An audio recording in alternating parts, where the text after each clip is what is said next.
So, Matthew, why did you want to start a record label? Well, when I was a kid, I always thought it would be fun to kind of own stuff. A friend of mine and I decided that it would be fun to start a nightclub, and because another friend of mine at school had a dad who owned one, and it looked like rock and roll, and it looked really, really exciting. And then as I kind of got older and a bit more sensible, and realised I was a classical musician, it became clear that starting a classical record label would actually be something that could be quite exciting, because I had, more and more friends who were great musicians and who had projects that meant a huge amount to them, and it seemed that there was a space for making these projects happen. And what about the name, Orchid? Did you spend a long time trying to come up with names? We did, actually. Well, it was my brother-in-law and I that started the whole thing, and we spent quite a few happy hours coming up with ridiculous names, and then my sister just shouted out in the kitchen, "What about Orchid?" And we thought, "Oh, sounds quite nice." And yeah, I mean, it always has been something that we did, at home as a family, because everybody that records with us invests so much of themselves into their project that it feels only right that you kind of become quite close to them during the process, and it's everybody we work with now is part of our family. Did you have any particular models when you were setting up the label? I'm thinking of labels such as ECM or BIS, for example. Actually, in the very beginning, no, not at all. Since I've become much more aware of these labels and the kind of cult following that they have, but at the beginning, it was really just me wanting to do my own thing. So many of the releases have got a real sense of identity, not themes so much, but a real sense of being curated. Yeah, I mean, I love the word curated. That's exactly how I hope that people see it. It would be really easy to just take everything, but we have to be really careful to only get involved in projects that we love. It's kind of that simple. A very early album we did was the London Concord Ensemble, and they did a program called St. Petersburg, which was all music related to St. Petersburg, and it just kind of summed up what we were trying to do. They spent so long working on this program, putting this program together, and the cover was beautiful and took ages to get right, and the reviews were fantastic and really picked up on the fact that a lot had gone into making this album, and it really made me think at the time that's exactly what we should be doing. We've tried to kind of keep that with every album we've done. Another album that I've been particularly proud to have on the label was an accordion album by Bjarke Mogensen, who's a fantastic Danish accordionist, and I had no idea who he was when I was introduced to him, although he's becoming extremely successful. And I didn't know anything about the accordion, but I loved what he did. I loved his arrangements and his style of playing and who he was. It was just exactly what I wanted on the label, and I've really enjoyed our relationship with him. And so it's difficult to pick favourites because everything we do is kind of a favourite. But there are a couple that I have really enjoyed. And another kind of fun example is of what we try to do in giving artists a chance to be free was with the pianist Ashley Wass, who had an album on forte piano, which was a major sort of departure for Ashley, and he came with this album and said he wanted to give it a big release, and I thought, well, that's exactly what we should do. It's going to upset some people, it's going to excite some people, and that's exactly what we should do. So we did it, and I'm very proud of it.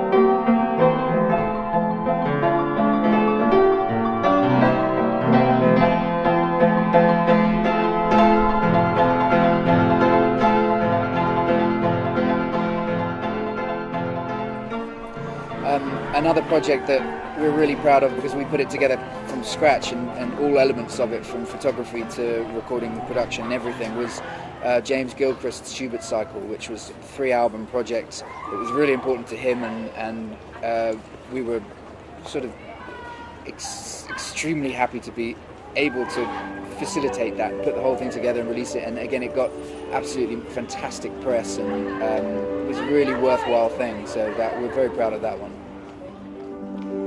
Rauschendes Bächlein, so silbern und hell, eilst zur Geliebten, so munter und schnell. Ach, trautes Bächlein, mein Bote sei du, bring mir die Grüße des Fernen ihr zu.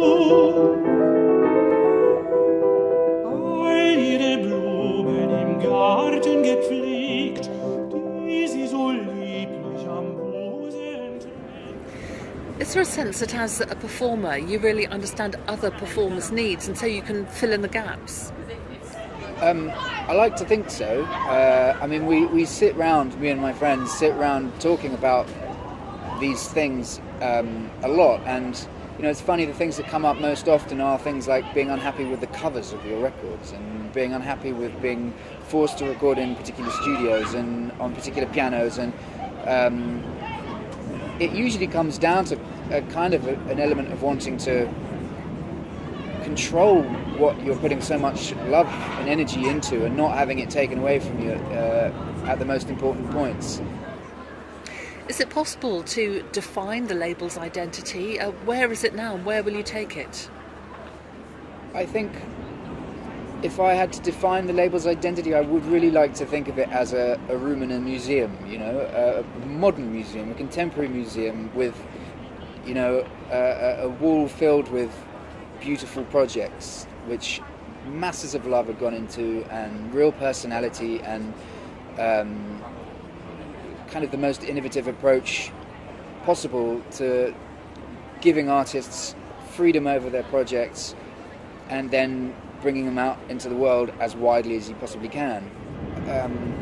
Another thing that I think really sums up my dreams for the label to make multi-dimensional projects is this album called Fairy Tales, which I put together, which is coming out this year, which is for charity, and it's children's poems together with music. And so we've got actors Clive Owen and Simon Pegg and Kenneth Branagh and Tom Conti, this amazing group of actors to read the most wonderful children's poems, and we put them together with music, and that's the kind of album that, again, really it says what I think this label should be saying. It's no good having the CDs, the great music, the beautiful artwork all lying around on the shelf. How does the PR work? I feel that we can offer artists really as little or as much as they want, as far as, for instance, promoting their projects. You know, if they want films made, we can make them. If they want websites built, if they want photos taken, if they want concerts promoted, we can really do everything for them. And I know personally as a musician that it's very comforting to know that if I have a project that I've spent that much time working on, that I am able to choose from these services to promote the thing, which is obviously so important. From your one-man dream, how has the team grown?